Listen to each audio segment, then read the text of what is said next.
Welcome, welcome, welcome to Empowered Women in Business International Radio Show. I'm your host, none other than Taylor K on the mic, also known as Nicole Mosby Taylor. And we have a wonderful show for you all today. But first, I'm going to tell you a little bit about EWBI. So EWBI, we serve a sisterhood of women entrepreneurs who understand that individually we can do great things, but collectively we can forever change the world. Members of our movement experience a support system that understand that we celebrate each other's successes, as well as we are there for each other during the struggles as well. So if that sounds like an organization that you would like to be a part of, tune into our website at www.ewbiradio.org. Again, our website is www.ewbiradio.org. So we have a wonderful guest on the show for you today. And first, I'm just going to pull up our quote of the day. And our quote of the day is,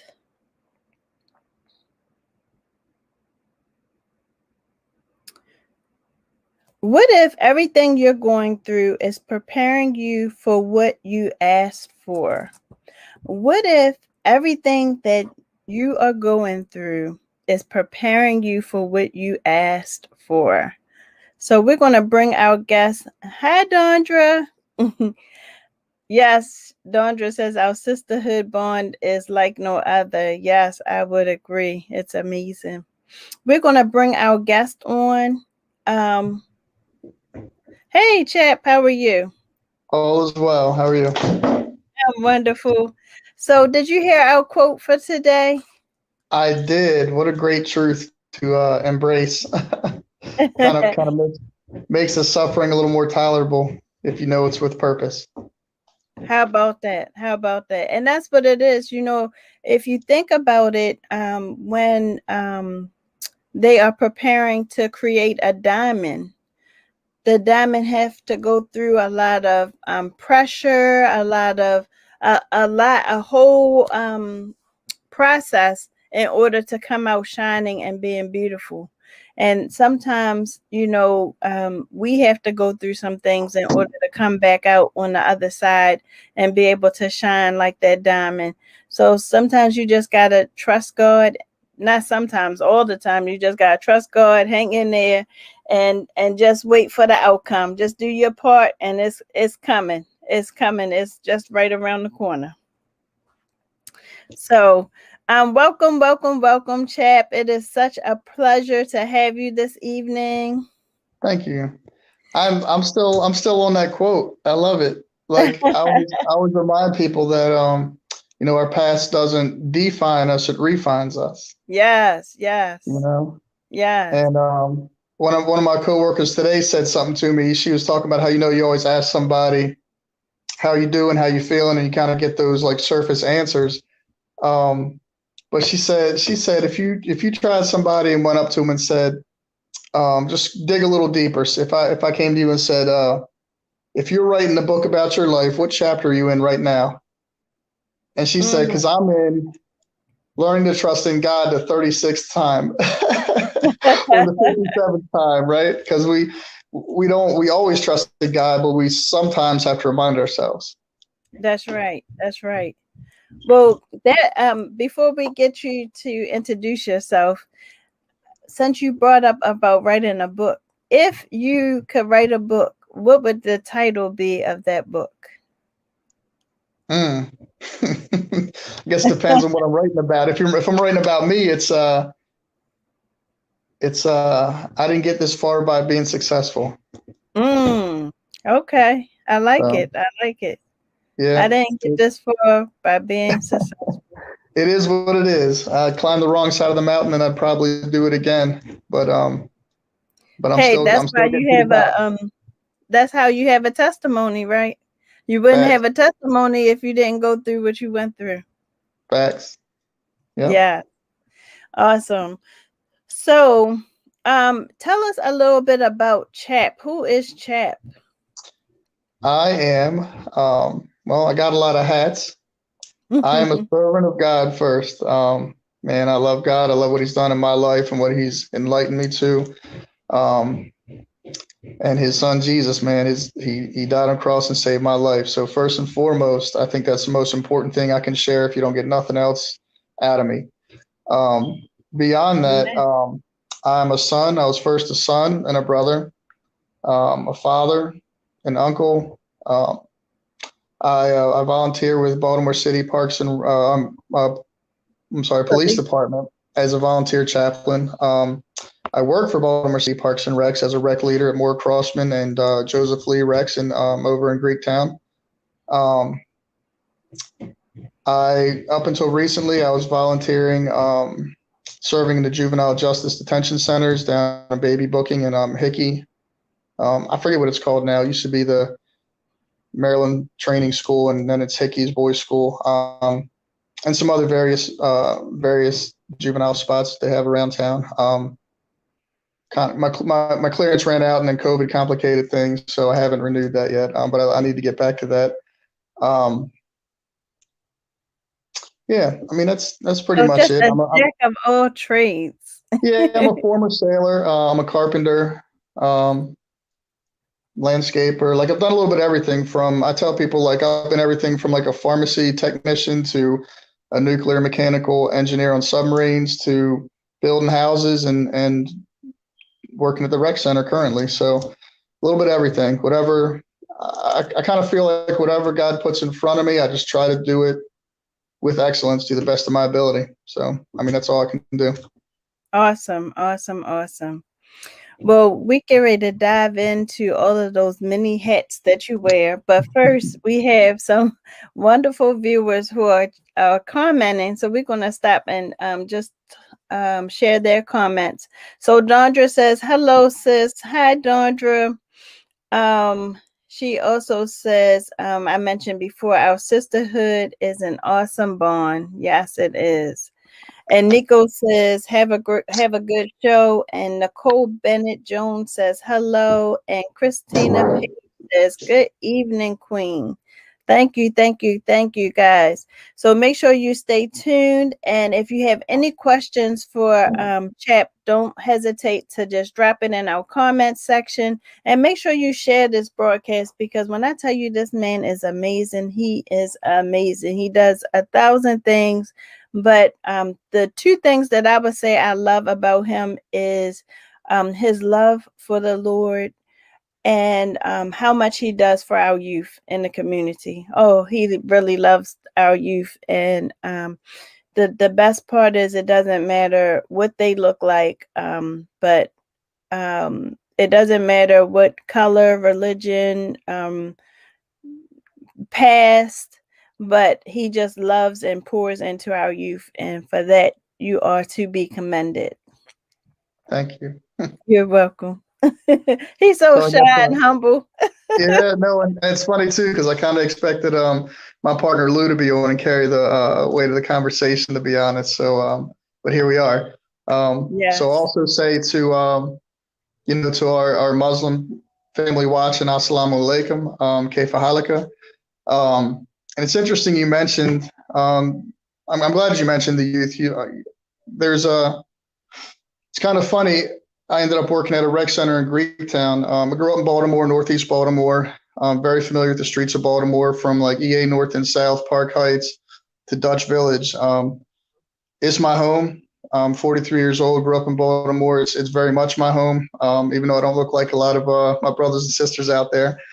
And I say that to say that my whole life, really, my whole life experience, I've always felt like you said, like with the quote that earlier today, is like everything in my life, God was grooming me to serve our people in our city. I can go a lot of places that people look like me can't go or are afraid to go for whatever reason. But this is my home, and Baltimore's my people. And so I thought it was funny when I was laid off for a couple months and I was hitting the streets a lot and working with a lot of different youth and stuff across the city. And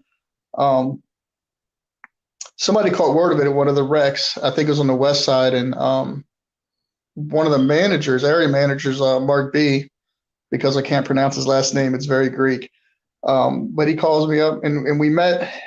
We had met at a camp. We were doing a police camp where we took quote unquote 50 of the worst kids in Baltimore, but I'd just say kids that were making poor decisions, unguided youth. So they had jackets with the police. They had they had IAPs at school and stuff and getting in trouble. So hand selected 25 youth, 25 boys, 25 girls, and we go to this camp that I was affiliated with as a chaplain. So it was a police camp. All the counselors, all the people cooking, sweeping the rooms, everybody was police, but the youth weren't aware of this. So the youth would show up for this summer camp. They'd spend a week, we're shooting arrows, we're swimming, we're, playing dodgeball, doing all these activities that, you do at overnight camp. Got away from the city for a week, kind of laid down electronics, exploring relationships in each other, and just learning more about themselves. Miss Tori Rose took time off of her campaign to come serve for a week with the youth. That's where I met Val Jenkins, and some other great people, Captain Shorter, Major Shorter. He's a major again. Glad the city fixed that. He was out there with Chief Russell. And so I met this guy, Mark, and he saw how I interacted with the kids very naturally. I'm a gamer, so that helps, play video games. And he's like, so fast forward a couple years. Well, and let me finish on the camp because the camp's really great. So end of the week, we've been building relationships with the kids and stuff. And end of the week, we do this big cookout. Like the DJs come and throw on a little party for the kids, and we have caterers and stuff. And the police officers reveal themselves. So you have like Counselor Ron comes out in his dress blues, and it's like Officer Cromer, and the kids are like, "What just happened?"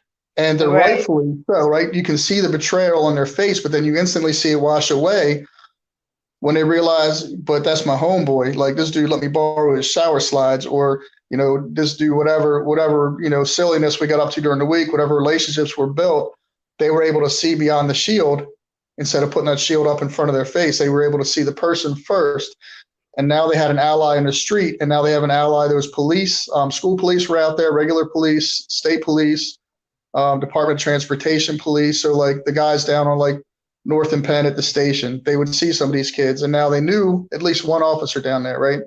They'd see the school police and be like, "Oh, okay, he's not here persecuting me." That's now a different perspective on that relationship, So it was really a brilliant camp that before COVID, the new commissioner, as he's cutting budgets and getting his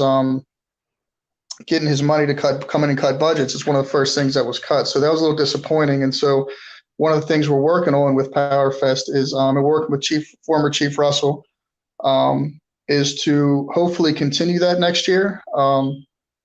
So it's just something we're thinking about doing, which would be really great. So my story continues. I met Mark, and then fast forward a couple years. I was laid off for a couple months as a carpenter.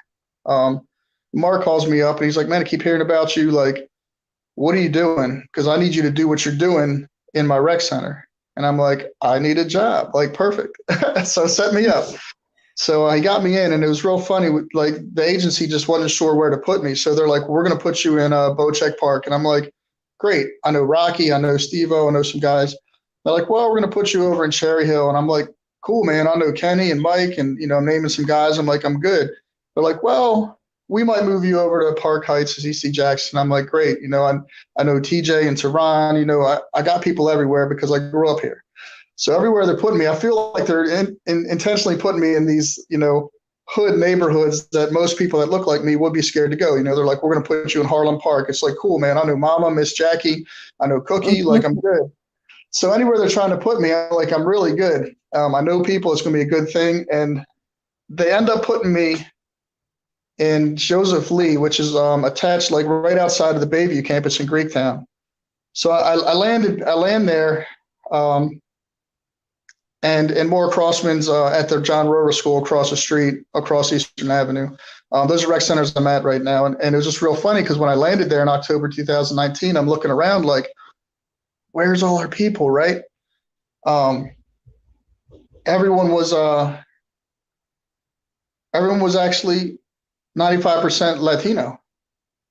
And I'm like, Oh, what's wow. going on, right? Because like you said, like I feel like God groomed me to serve our people, and I was really excited to land in one of these neighborhoods that I know. And He puts me in Greektown. I'm looking around like I don't know anyone, and I don't speak Spanish. And so the kids, the kids since then are teaching me Spanish. But it's just really wild. Like God had a sense of humor where I thought I knew what He had planned for me, and He's like, nope, I got something different for you. So it was so that's where I'm at now. Well, that's awesome. That's awesome. It's always good for us to be able to pour into our babies and make that connection. That's the difference. When I had my mentoring group in the schools, some of the teachers would ask me, how do you connect with the kids? And it was because I took the time to build that relationship, and I let them know, look, I respect you and you're gonna respect me. And because of it, we were able to build that relationship starting out the gate. And so the teachers would call me like, hey, can you come and help out? Yeah, Because such and such is not listening, or but you had to take the time to build those types of relationships. And I get it. Teachers have a huge responsibility, but that one thing could really help to lead to a better school year for everyone. facts. Yeah.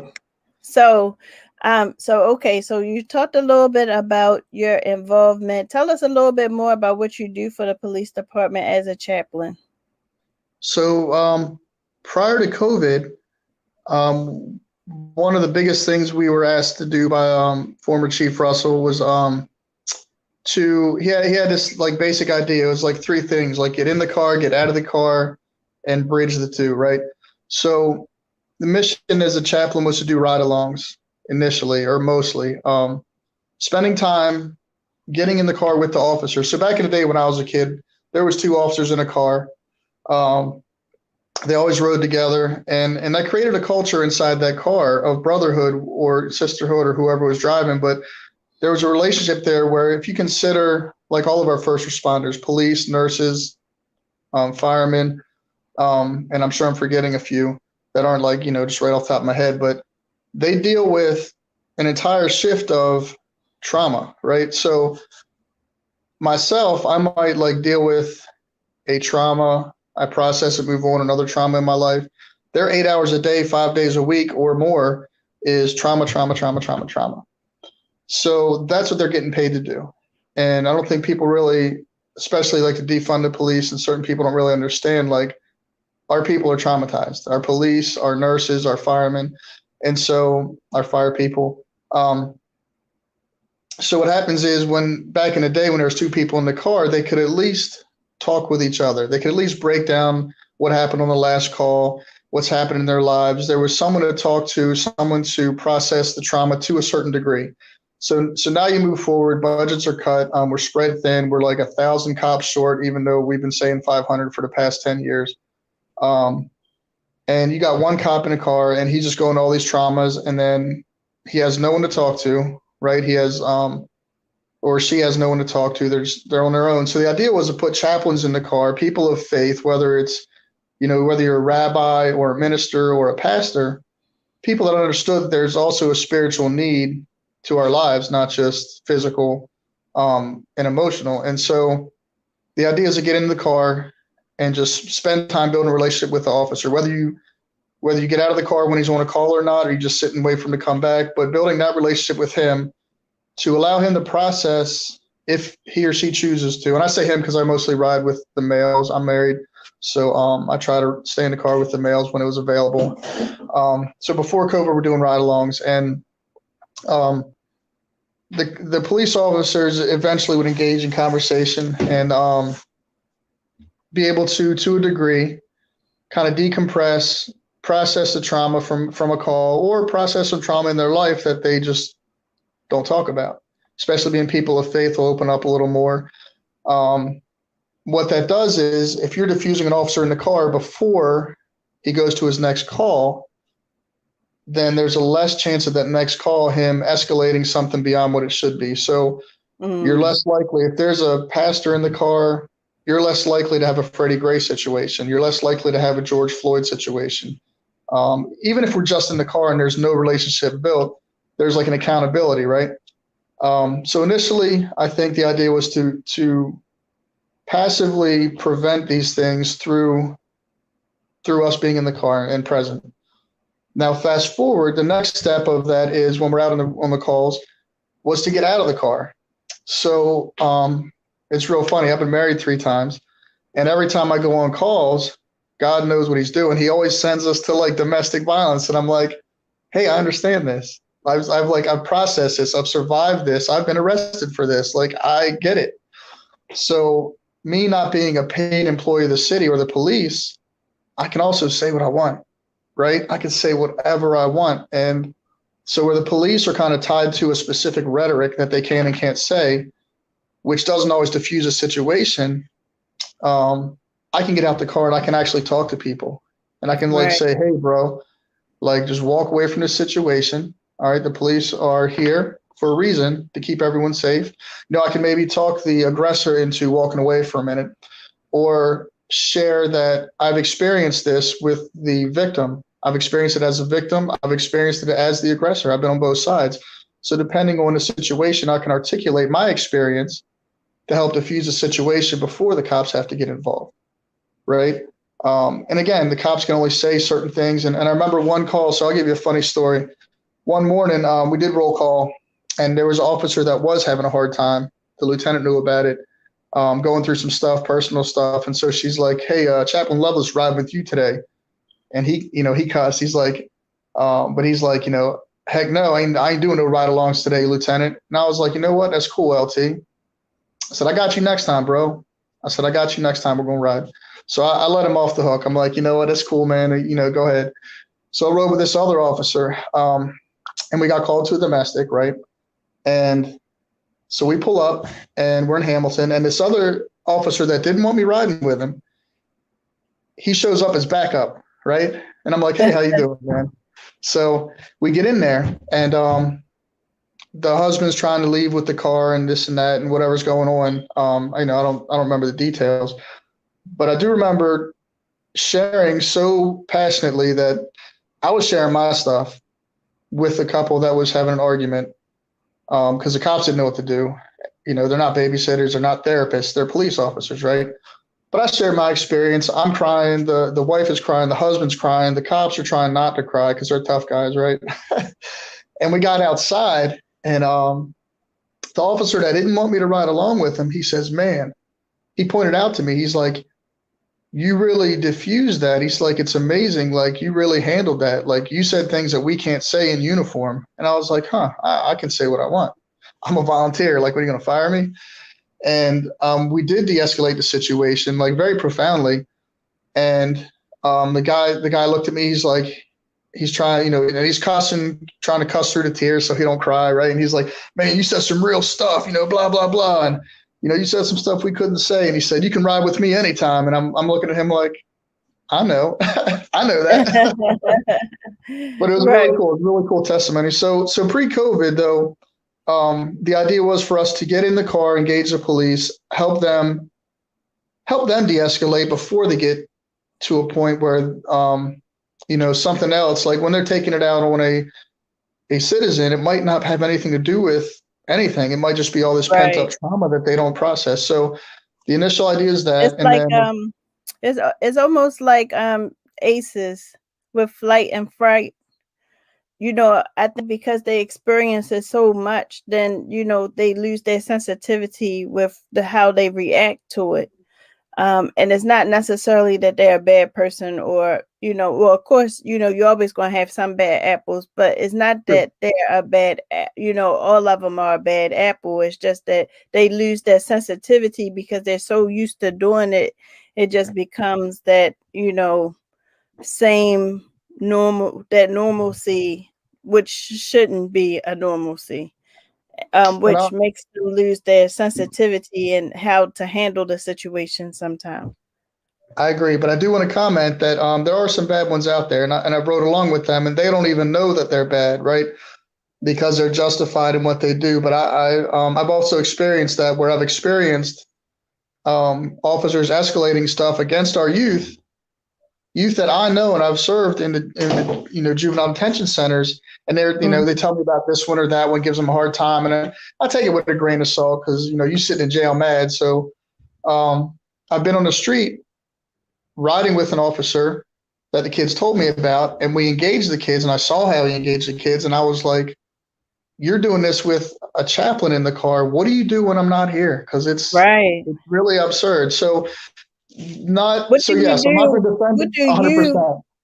So what do you as the chaplain do when you find that situation arise? So in that situation, I tended to the students, the guys I knew, Pee Wee and them. Like I tended to the children because those are my kids.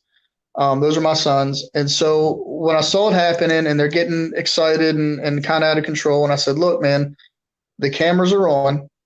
The cameras are on for a reason. It's not just, it's to protect you, right?" So I tried to remind them and calm the guys down, like, and his partners helped me because I enlisted them, like, "Hey, you guys need to get him to calm down for a minute. Like, yes, this is unfair. Yes, this is an injustice that we are trying to fight. This is exactly what the problem is." So we encouraged him to calm down, and I had to explain to him very transparently, like, because I'm a white guy, right? I said, "If you want to take this to court, you have a case. It was escalated beyond what it should have been." I said, "It's on camera, but what I need you to do is calm down, because if you got a jury of people that look like me, and then they see a young, rough-looking black dude with gold teethers and stuff wilding out in the street, they're going to think the cop was justified in what he did. But if you sit calmly and you take it, and you're compliant and you take it, then that tells a different narrative, regardless of whether it's right or wrong." Like, my sons are mixed, right? So I had this talk with my sons, like, regardless if it's a right or wrong, I need you to comply in the moment, sadly, because I need you to live to tell the story of what happened. And not everybody survived. That's so important that you take the time out to talk to them, to teach them that. Now, when you say your sons, and this is just for the benefit of our viewers, you don't have any biological, but you just adopt anyone. No, I do. So I have 3 biological. Oh, you do have 3 biological. Yeah, so my oldest son is with a white lady, and he's in the Army right now. And then my 2 younger sons, Charlie and Vershawn, their mother is African American. They moved up here from Florida right before COVID. So they're actually, my son he graduates Saturday or Friday. Oh, congratulations. So I do. I have 2 mixed kids. But yeah, it's very much so. When my biological sons moved here, I do want to comment on that. They saw the relationships that I had with other people their age in the community and other people in the community in general. And they discovered, whether it's right or wrong, whether I'm right or wrong for it, people can judge me and, maybe I'm wrong, but my sons were treated the same way that I treat my adopted sons or my sons in the city. Like, they weren't treated any differently because they're my biological sons. So when they moved here, they saw that I had relationships with guys and families in the neighborhood. And, there's a crew that would a bunch of dudes would spend a night on a Friday, Saturday night, and they game all night and hang out. And maybe I'd make them go hand out boxes at the church in the morning, or, maybe help fix a neighbor's fence or something. But when my sons came, they weren't shown preference because they're biological, if that makes sense. Like, my sons are my sons. It does. Let me tell you, I'm the same way. My husband, he's listening. I see that he's on. He'll tell you, like, we've had like 1,000 people stay at our house, and we treat them just like they one of our children. They go in a rotation with the chores. We love on them. When we buy something for our children, we would buy for them. If they were with us, they went on vacations with us. There's no different, and I guess that's why I, really appreciate all that you do for our youth, because you really love on them unconditionally, and it's what they need in order to survive.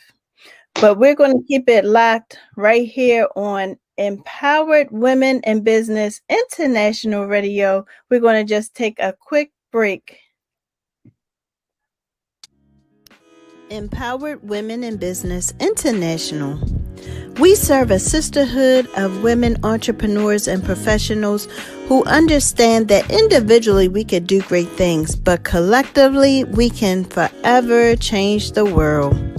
Members of our movement experience a support system that allows them to celebrate their wins and share their struggles in a series of opportunities that enhance them personally and professionally.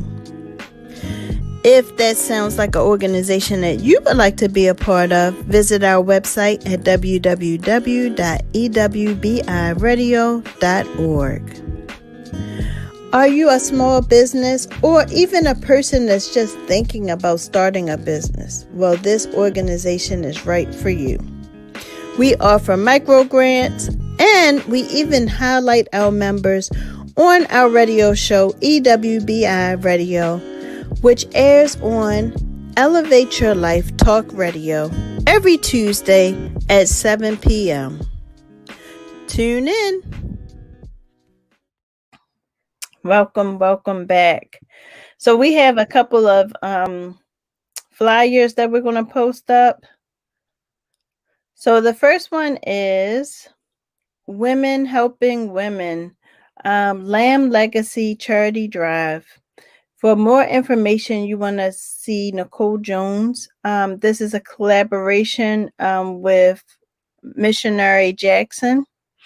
And you can visit her website at www.jonesvariety.com/charity.drive. This is a great opportunity for you to be a blessing to some women in Africa that find it hard to go to work sometimes because of their cycle. So Nicole Jones and Missionary Jackson is taking up a collection of donations so that they can purchase chemical-free sanitary napkins in order to send them over to Africa to help those women, to help those ladies. So if you want to be a blessing, it's always a blessing to be a blessing. If you would like to help bless some of those ladies, please visit that website. And then our next flyer, Stokes Multitask Contracting Services. They are licensed and bonded company. They services that they offer include trash removal, janitorial, residential, and commercial services, eviction, post-construction services, plus more. So you can reach out and let them know EWBI sent you by calling them at 443-740-1077. And last but not least, our International Sisterly Sundays, Connections, Conversation, and Collaboration, August 1st, 2021, 7 p.m. U.S. time, 6 p.m. Jamaican time. This is a amazing opportunity to just connect with women all over. Join women from Jamaica, Africa, the United States for an evening of networking, inspiration, and fun. It's hosted by Rachel Dolcine, who is an international speaker, author, and founder of the Vera Douglas Foundation, and also in a collaboration with EWBI, Empowered Women in Business International. So we would love to have you come and join us August 1st, 2020 at 7 p.m. The link is listed on the flyer. Thank you. All right, so we had a few more comments. So Joy said, hi, Nicole. Hi, Joy. How are you? Thanks for joining us. And Janine says, your role is very important and needed. And I agree wholeheartedly with you, Janine. And Chap is being kind because he's such a humble guy. So he's just giving us just a little surface of what he does for our youth. He really is amazing. I've been able to see him firsthand They even helped to. We had my organization, Trauma Advocacy Group, had a senior citizen who needed help moving, and he came with his young men, and they were phenomenal. They were just so respectful and so helpful. And I said, I looked to my left and I looked to my right, and I'm like, where are the cameras? This is the time that we need to show how our youth really do come out and embrace their community and do wonderful things. So again, Chap, thank you. I can't thank you enough. Thanks. So let's talk a little bit about PowerFest, because they have so many things coming up, and we want to make sure that we get a chance to get to each of them. Which one would you like to dive in first? Let me start with the festival, because it's been put on the back burner a little bit, but I definitely want to talk about that, because that's the heart and soul of the nonprofit. So I met my partner, Lewis Thomas, who's the president of PowerFest Baltimore. We were at the Unity Festival with Dr. Bundy and Faraji and them had organized a North Ave. And I met him, and he shared this vision with me that he had for doing like a kind of like an AFRAM, or in the county they have the African American Heritage Festival, kind of like a state fair festival idea. We wanted to celebrate. So we're going to do a festival celebrating just everything in Baltimore that's good, because we get so much bad news all the time that there's not enough, spotlight shined on all the good things people are doing. So I'll give you a couple of real basic stats that I like to throw out there. Is that there's 30,000 nonprofits in Baltimore, in Maryland. I think 17, maybe 18,000 of those are in the greater Baltimore metropolitan area. But that's approximately like one nonprofit for 180 people. And that's actually in the entire state, that's 10,000 more organizations than there are retail stores. Wow. So if there's 20,000 retail stores in the state, there's 30,000 nonprofits. That being said, we should be in a lot better shape than what we're in. So I'm not judging anyone's nonprofit. I'm saying that if we're operating in our silos, or you're operating doing this great stuff and no one knows it's available, or you're doing it, we need people to know about you. Yeah. So the idea of the festival was, these 30,000 groups, these 17,000 in Baltimore City, we wanted to showcase them. We wanted to empower them. We wanted to amplify their voice and their work, kind of like you do with your show.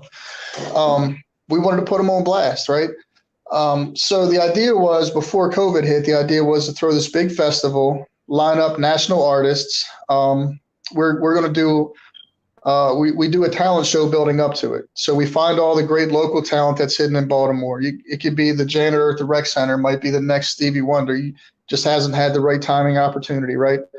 So we do a talent search building up to PowerFest. We invite national artists, some names that I've mentioned, or people that we would like to see on stage.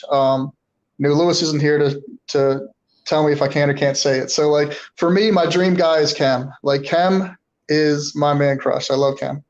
I skipped church one day, first Cam concert I went to. I skipped church to get ready for the show, went to the show and got church. Wow. My man was homeless on the street, and now he's on stage at the Lyrics. So I'm like, and he took us on that journey. And so I'd love to have him on stage. Stevie Wonder, Shirley Caesar. There's some big national artists that we want to go for and pull them. If I can chime in, I would say add New Edition. Okay. And there's, and it's Baltimore. There's so much good musicians in Baltimore. We don't respect our musicians, but our musicians get paid more going out of state to play, like across the world. Like we have guys who play with Santana, Eric Clapton, all these big names that we grew up with listening to.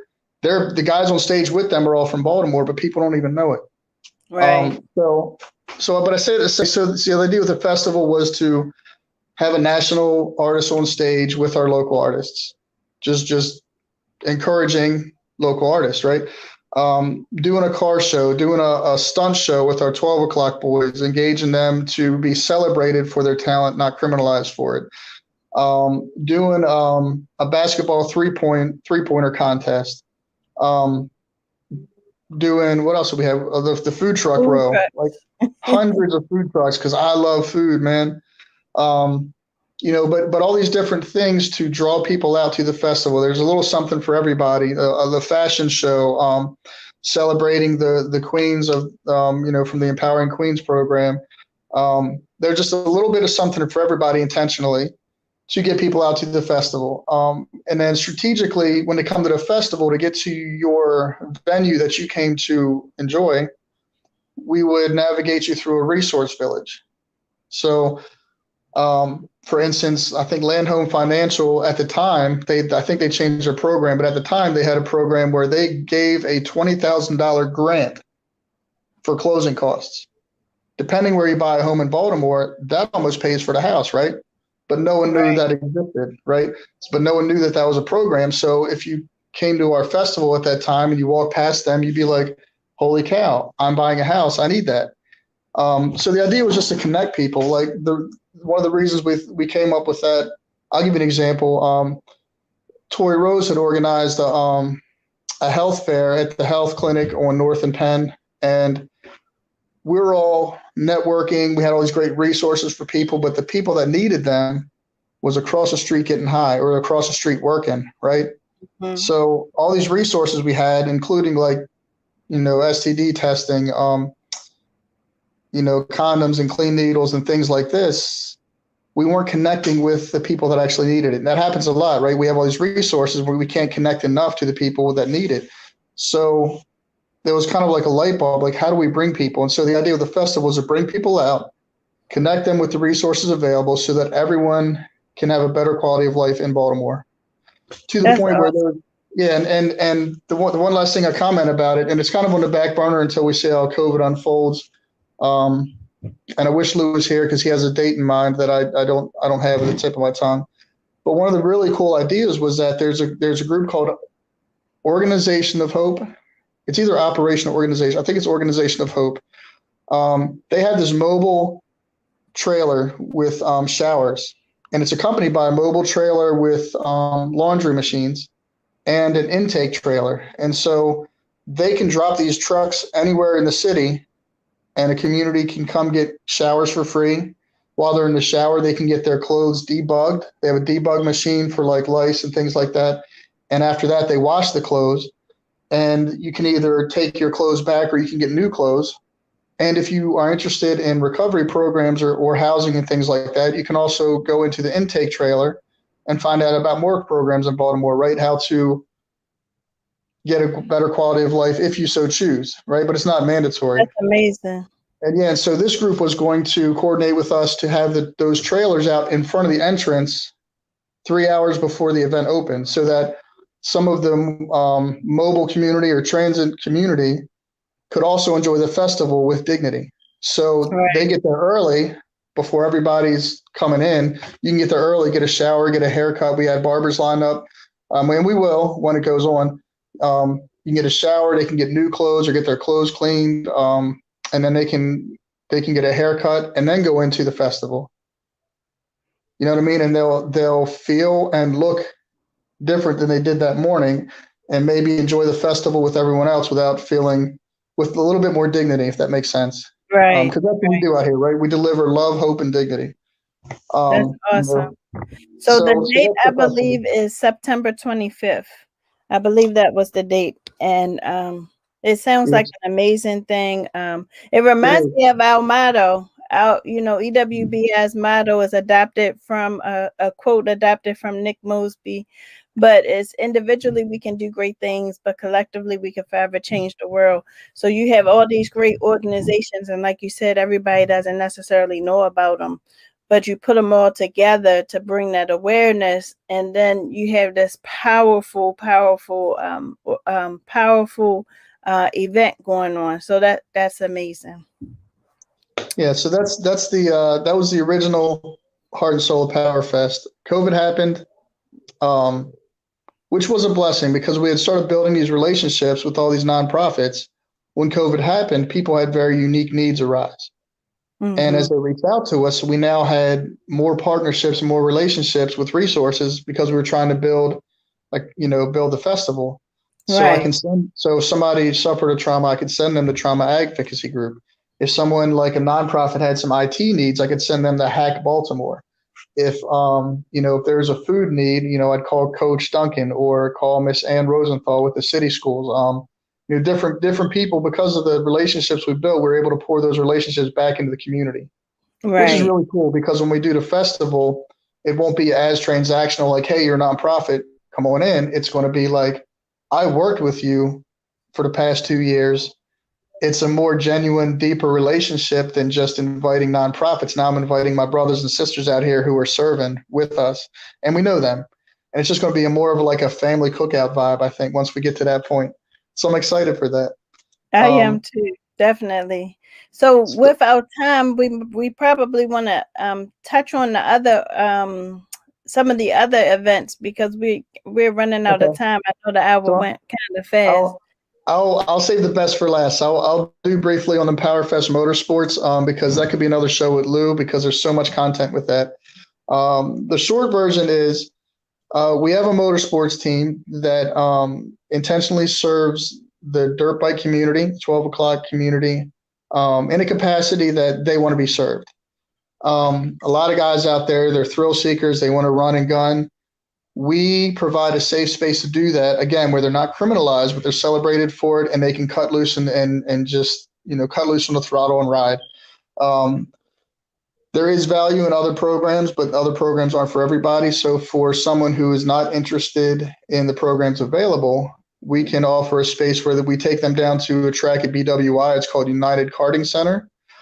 They learn to race professionally on this track from a former retired professional. So my partner Lewis was the first.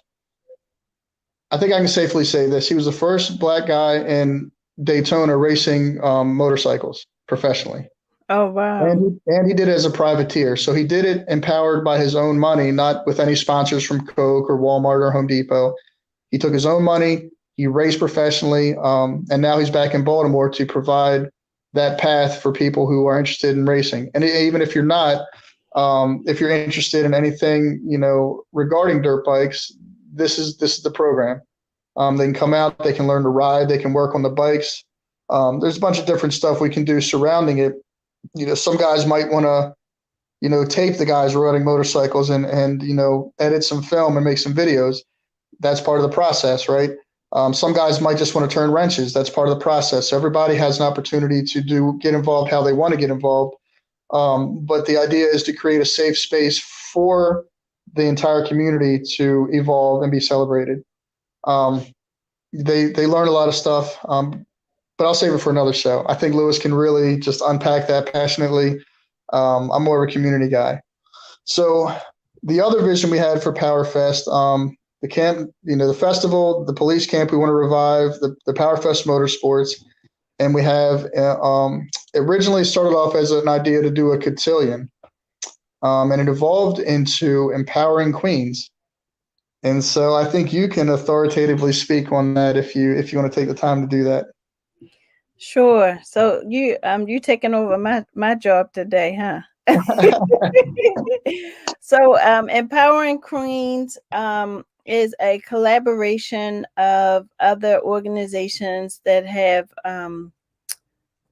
different organizations that a little bit of everything actually that have added to but it's going to be a series of workshops. We're going to have one big finale for the young ladies at the end, but what I really love is that they are trying to get internships for a lot of the young ladies. So providing them with internships, providing them with the skills that they need, the skill set to number one obtain and to keep the internship, which is so needed nowadays. I hear about it all the time that our youth come to interviews, they not dressed professionally, they don't have a resume, or their resume is not written properly, and they public speaking may be an issue. So all of those things, everything from self-esteem to public speaking, and we have some amazing women who are going to, run these workshops. So I'm so excited about it. I was able to sit in on the planning, be a part of the planning for it. So I'm really excited to see. It starts in June, and they are accepting applications. So if you know a young lady who is in high school, through what's the age group, Chap? I Um, think it's I 24 would, something like that. yeah, 15 to 25, but I think they're revising that to be more appropriate because we don't necessarily want to have a 25-year-old conversation with a 15-year-old. So it may be Okay. a little bit younger. It may be like 15 to 20 or 15 to 18 to accommodate Okay. some of our younger students. But yeah, we definitely we start off as a cotillion, and it has value, especially the etiquette and things like that.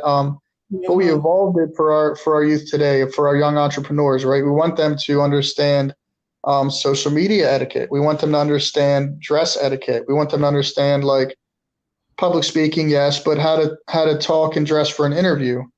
Mhm. We want them to be prepared, not just How for a to career, but for running their own business. We want them to be able to be an example to be looked up to learn how to do just things how with to love excellence. themselves too. Yes, yes, A yes. lot of our young ladies, they don't know how to love themselves, and they were never taught. And it's so important, because how can you truly love someone else if you don't first love yourself? I am glad you said that because I wanted to comment on that earlier. You said something that, yes, we can only love to the capacity that we've been loved. And the only reason that you and I are able to do what we do in the community, serving our people, is because someone along the way did that for us. That's I have a right. letter. I'll show it to you. Let me see if I got it real quick. I have a letter I And keep in my wallet. Oh, mhm. so I have a letter I keep in my wallet from a youth pastor that when everybody else wrote me off and told me I was no good, I was in trouble, all this. I have a letter from January 1992. This guy Wow. wrote me, and he saw something in me no one else saw, and he just told me to this is a letter of encouragement. And Tim McQuitty, he's a pastor in Alabama now, and if he had not taken the time to write this letter, and if I hadn't Mm, held on to it to revisit it in my dark times, I wouldn't be here right now. And wow. because he loved me unconditionally, I'm able to do that for others. And because he took me bowling and bought me lunch and let me use his computer at the church and gave me rides, and he used to pick back in the day, you could do this. He used to pick me up from school, and I'd cut school with my pastor, and I went to meet Pele, who was a world-renowned soccer player. Like he used to like just do stuff like that. And so mentorship is so important, It um, is. because we can only love to the capacity that we have been loved. That is so true. And what I do love about Power Fest is, it's not like you have to separate religion from the organization, because you allow people to understand that they, can love their higher being, love God, and then love themselves, and then love others. And loving in that way is, wow, just Is amazing. wow. It is wow. Just amazing. Yes, yes, yes. It's nothing like being able to love on somebody else, especially when they love you back. So, Mhm. um, so it looks like Joy says, we all need someone like that in our lives. And then she also said, glad you saved the letter. Words have power. Yes, glad you saved the Absolutely. letter. Words have power. They do. Words have power, and that will always live in your heart. You know, Fact. Prayerfully, you won't. The letter won't ever part you, but if it does, you'll always have Yeah. those It's memories and have that love in the heart. So it's okay because he spoke life into me, and that seed it took about 20 some years to grow into something, but still growing. yeah, and look at Yeah. it. It's growing and dropping more seeds for everybody else. That's the part that I love, is that, when when you receive something, and I teach that to my mentees, and that's why we do a lot of community service, because you feel like Miss Taylor is giving you something, then you take what I gave you and you pour it back into somebody else, and so it becomes a round robin, and that's when you can affect a whole community. So it's just an amazing thing. But Chap, it was such a getting a little tongue tied. It was such a pleasure having you on today. Thank you. I appreciate it. And real quick, our website, if you're going to check out all the events we have going on, is You just so fast. I was just getting ready to ask you for your for your contact information. Yep, powerfestbaltimore.org. And I have an Instagram that I was forced to make, so I don't even know my name. I don't know. I'll have to get it to you next time. Their Facebook and Instagram is both PowerFest Baltimore. So make sure that you go and like that. If you have an organization that would like to connect with PowerFest Baltimore, you can visit the website. And if you're interested, or a young lady that's interested in empowering queens, there is a tab on the website for them to check, and then they'll have more information, and they can sign up right there on the website for it's about to go down. And real quick, I'll just say this last thing. If you're an organization who's struggling, or you have a need and you're not sure where to look, please reach out to us. Part of PowerFest spirit is that your mission is our mission. If we can help, if we can serve you, we will. Awesome. So thank you again so much, Chap, for joining in. This was a wonderful show, and just talking about you, basically. And how wonderful you are. So keep it locked here every Tuesday at 7 p.m. for Empowered Women in Business International Radio Show. Thank you for tuning in. I'm your host, Taylor K, on the mic, and it has been a pleasure. We look forward to you tuning in, like I said, every Tuesday, 7 p.m. right here on Empowered Women in Business International Radio, on Elevate Your Life Talk radio station.